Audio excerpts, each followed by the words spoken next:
आता राजा असला गरीब असला तरी त्याला रोग होतो का नाही?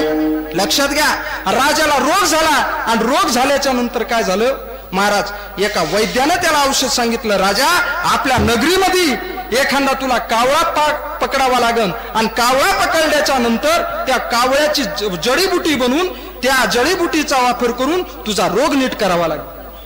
राजानं दौंडी पसरवली. कशाची दादा? म्हणले राजा म्हणला जो कोणी या राज्यनगरी मधला मला कावळा पकडून देईल मी त्याला माझं अर्ध राज्य देईल. लोकांची हापाहाप सुटली दादा. लोक सैरा वैरा पळू लागले. का पळू लागले? सैरा वैरा पळू लागले. पण कावळा सापडून गेला. सापडन कावळा?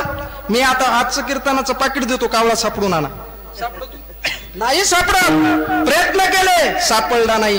अचानक एक आंधळा कॅनलच्या आपल्या पाटामध्ये आंघोळ करीत असताना रामकृष्ण हरी रामकृष्ण हरी रामकृष्ण हरी म्हणत असताना अचानक योगायोगानं महाराज आंधळ्याच्या हातामध्ये काय सापडला?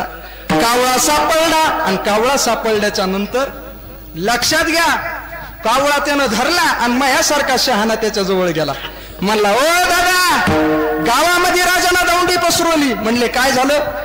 म्हणले काय नाही, जो कोणी राजाला कावळा पकडून देईल आणून देईल त्याला राज्य अर्धे राज्य राजा देणारे. म्हणला आनंद आहे.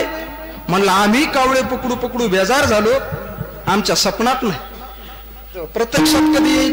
म्हणले तुम्ही कसा पकडला? म्हणले मूर्ख आहेत का काय? कावळा पकडे ना काय लय अवघड आहे का? म्हणले कसा पकडला? ते म्हणला एका मिनिटात सांगतो. वरी आला, कावळा धरला आणि इथं ठेवला आपल्या काखेमध्ये.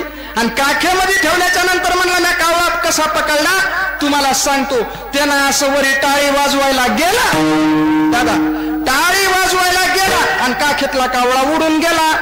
परमाने त्याच्यासाठी म्हणले पावला हा देह अचानक मिळाला. परमाने पावला हा देह काग टाळी न्याय आणि घडून येते उपाय. म्हणले कसं घडून आलं कळालं नाही. आंधळ्याच्या हातात सहजासहज काय सापडला होता दादा? कावळा सापडला होता. ज्ञानोबरायाची वही ज्ञानोबरायाने एक खर्च केली आहे का? पाहे पा शरीराची गावा जया लागी आले पांडवा तो कार्यार्थ गवा सांडोनिया